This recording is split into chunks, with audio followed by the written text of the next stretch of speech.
목적이 이끄는 삶 14일차. 하나님이 멀게 느껴질 때, 이제 야곱 집에 대하여 낯을 가리우시는 여호와를 나를 기다리며 그를 바라보리라. 이사야 8장 17절. 우리가 어떻게 느끼든 상관없이 하나님은 실제로 존재하신다.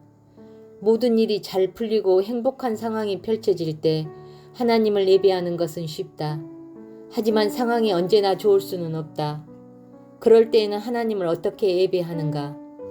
하나님이 몇백만 킬로미터 떨어져 계신 것처럼 느껴질 때 어떻게 하는가? 가장 깊은 경지의 예배는 고통 속에서도 하나님을 예배하고 시련 속에서도 하나님께 감사하며 시험을 당할 때에도 하나님을 신뢰하며 어려움 속에서도 하나님께 삶을 내어드리며 그분이 멀게 느껴질 때에도 하나님을 사랑하는 것이다. 친구 관계를 시험하는 것은 주로 이별과 침묵이다. 물리적으로 먼 거리에 있거나 이야기를 할 수 없을 때 친구 관계는 시험을 받는다. 하나님과의 관계도 항상 가깝게 느껴지지만은 않을 것이다. 필립 얀시는 모든 관계에 가까워지는 시기와 멀어지는 시기가 있듯이 하나님과의 관계도 마찬가지다. 아무리 친밀 관계라도 추는 항상 한쪽에서 다른 한쪽으로 움직인다고 지적했다. 바로 그때가 예배드리기 어려운 시기다. 그 관계가 더욱 성숙해지기 위해서 하나님은 멀어진 것 같은 시기, 즉 하나님이 우리를 버리셨거나 우리를 잊으셨다고 생각하는 때를 통해 시험하실 것이다. 하나님은 100만 킬로미터 떨어져 있는 것 같이 느끼신다.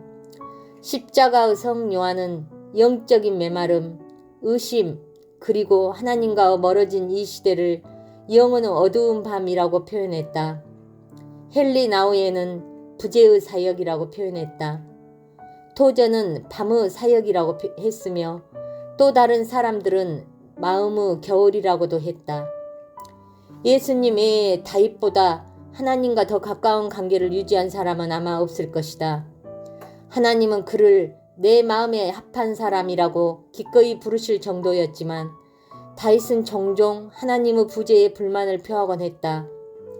여호와여, 어찌하여 멀리 서시며 어찌하여 환난 때에 숨으시나이까? 시편 10장 1절. 내 하나님이여, 내 하나님이여, 어찌 나를 버리셨나이까? 어찌 나를 멀리하여 돕지 아니하시며 내 신음하는 소리를 듣지 아니하시나이까? 시편 22장 1절 말씀. 어찌하여 나를 버리셨나이까? 물론 하나님은 다윗을 떠나지 않으셨고 또한 우리를 떠나지 않으신다. 하나님은 계속해서 나는 너를 떠나거나 버리지 않을 것이다 라고 약속하시지만 네가 항상 나의 임재를 느낄 것이다 라고 약속하지는 않으셨다. 실은 하나님 자신도 때로는 우리에게서 얼굴을 숨기신다는 사실을 인정하신다. 욥기 23장 8절에서 10절 말씀. 가끔 하나님이 우리의 삶에서 일부러 모습을 숨기시는 경우가 있을 것이다. 플로이드 맥클렁은 이렇게 묘사한다. 어느 날 아침 눈을 뜨니 모든 영적인 느낌이 사라졌다. 기도하지만 아무 일도 일어나지 않는다. 악마를 꾸짖지만 아무런 변화도 일어나지 않는다. 영적인 행동을 한다. 친구에게 기도를 부탁하거나 생각할 수 있는 모든 죄를 고백하고 모든 사람들에게 용서를 구하고 다닌다. 그리고 금식을 한다. 하지만 여전히 아무 일도 일어나지 않는다. 이 영적인 슬럼프가 얼마나 오래 갈지 궁금해지기 시작한다. 며칠, 몇 주, 몇 달, 끝은 날까? 마치 기도가 천장에서 튕겨져 떨어지는 것 같다. 절망 속에서 우리는 도대체 내 문제가 무엇인가라고 소리친다. 사실 우리에게는 아무 문제가 없다. 그것은 하나님과의 관계에 있어서 아주 정상적으로 일어나는 시험과 성숙을 위한 과정의 일부일 뿐이다. 모두 크리스천은 최소한 한 번씩 그리고 보통은 여러 번 이런 과정을 겪게 된다. 고통스럽고 당황스럽지만 우리의 믿음이 발전하기 위해서 꼭 필요한 과정이다. 욥은 이 사실을 알고 삶에서 하나님의 임재를 느끼지 못할 때에도 다음은 말씀과 같이 소망을 가졌다. 그런데 내가 앞으로 가도 그가 아니 계시고 뒤로 가도 보이지 아니하며 그가 왼편에서 일하시나 내가 만날 수 없고 그가 오른편으로 돌이키시나 배울 수 없구나. 나의 가는 길을 오직 그가 아시나니 그가 나를 단련하신 후에는 내가 정금같이 나오리라. 욥기 23장 8절에서 10절 말씀. 하나님이 멀게 느껴질 때 우리는 하나님이 우리에게 화가 나셨다고 느끼거나 우리가 죄로 인해 벌을 받고 있다고 느낄 수 있다. 사실 죄로 인해 하나님과의 관계가 끊어지기도 한다. 죄를 지을 때 하나님의 영을 슬프시게 하며 우리의 불순종, 다른 사람과의 갈등, 세상 일을 분주함, 세상과의 친밀함, 그리고 그의 죄들로 인해 하나님과의 관계가 소홀해질 수도 있다. 하지만 하나님으로부터 버림받은 감정과 멀리 느껴지는 감정은 죄와는 아무런 관계가 없다. 그것은 우리 모두가 겪어야 하는 믿음에 대한 시험, 즉 내가 그분의 임재를 느끼지 못하거나 내 삶에 그분의 역사하심의 가시적인 증거가 없을 때에도 나는 계속 하나님을 사랑하고 신뢰하며 하나님께 순종하고 예배드릴 수 있을까와 같은 시험인 것이다. 크리스천들이 오늘날 예배에서 저지르는 가장 흔한 실수는 하나님보다 경험을 추구한다는 것이다. 그들은 예배 드리면서 어떠한 느낌을 추구하고 그것이 마음속에 생기면 예배 드렸다고 결론을 내린다. 이것은 잘못된 것이다. 하나님은 우리가 감정에 의존하지 않도록 하시려고 때때로 감정을 거두기도 하신다. 감정을 추구하는 것, 그것이 하나님과의 친밀함에 대한 감정일지라도 그것은 예배가 아니다. 초신자일 때 하나님은 많은 감정의 확신을 주시고 가장 미성숙하고 자기 중심적인 기도에도 응답해 주신다. 그분이 존재하신다는 사실을 우리에게 알려주시는 것이다.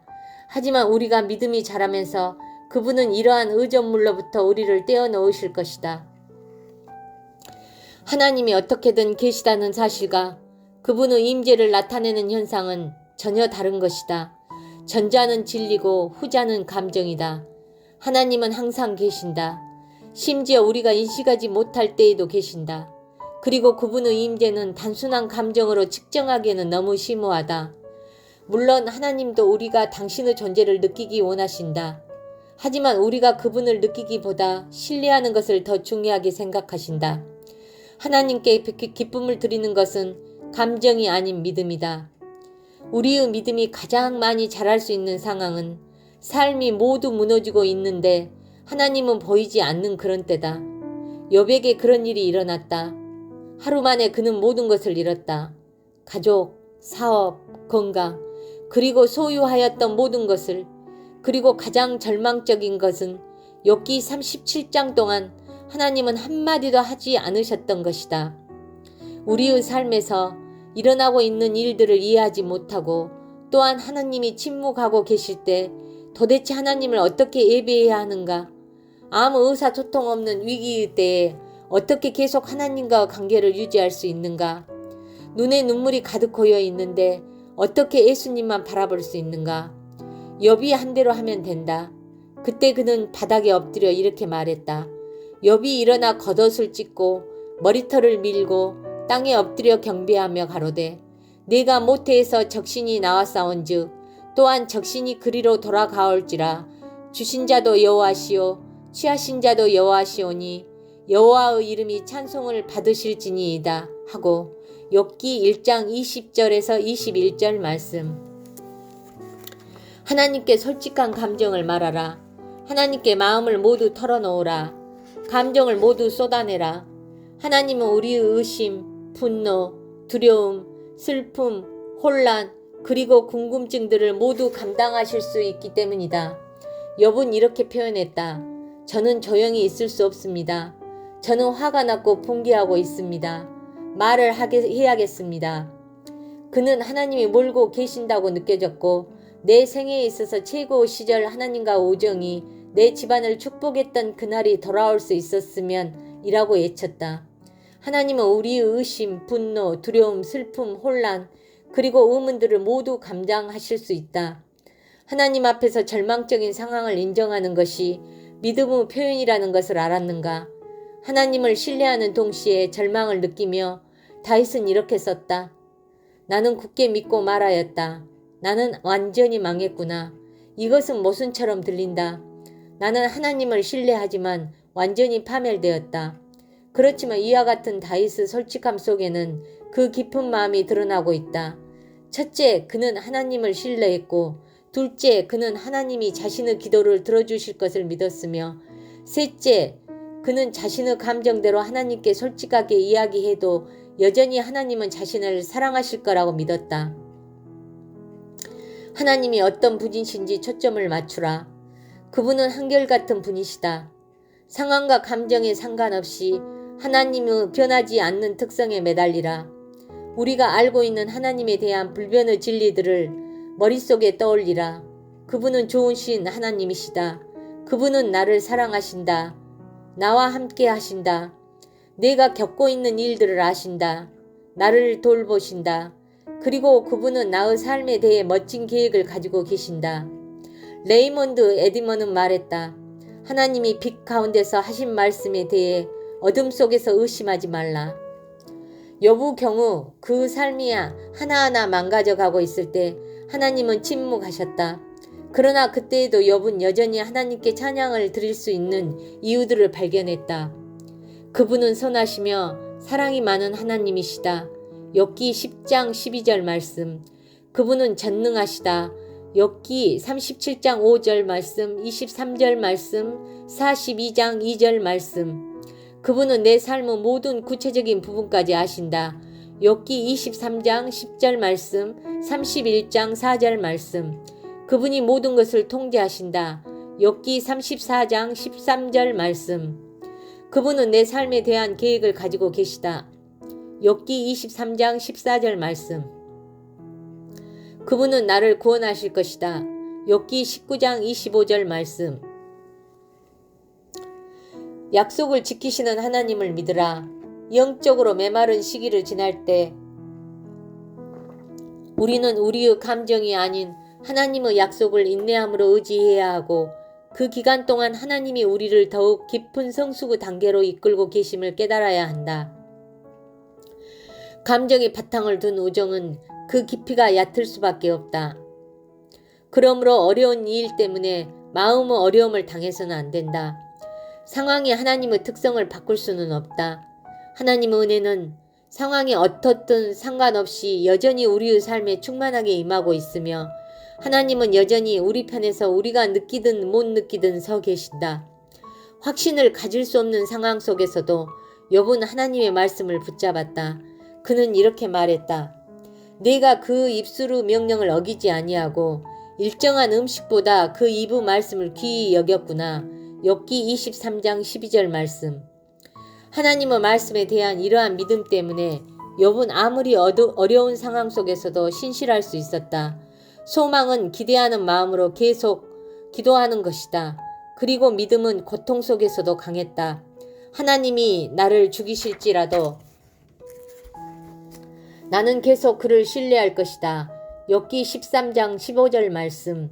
하나님께 버림받았다고 느끼지만 그런 우리의 감정에 상관없이 하나님을 계속 신뢰한다면 이것이야말로 우리가 가장 깊게 하나님께 예배드리는 것이다. 하나님이 이미 우리를 위해 하신 일들을 기억하라. 만약 하나님이 다른 것은 하나도 해주시지 않으셨다 치더라도 예수님이 십자가에서 우리를 위해 해주신 것만으로도 그분은 우리의 남은 삶 동안 찬양받기에 합당한 분이시다. 하나님이 아들이 우리를 위해 죽으셨다. 이것이 우리가 예배드리는 가장 큰 이유다. 불행히도 우리는 우리를 대신하여 하나님이 치르신 엄청난 희생, 그때 일어났던 끔찍한 세부 사항들을 잊곤 한다. 그것은 우리가 익숙해졌기 때문이다. 그리고 익숙함은 자기 만족으로 이끈다.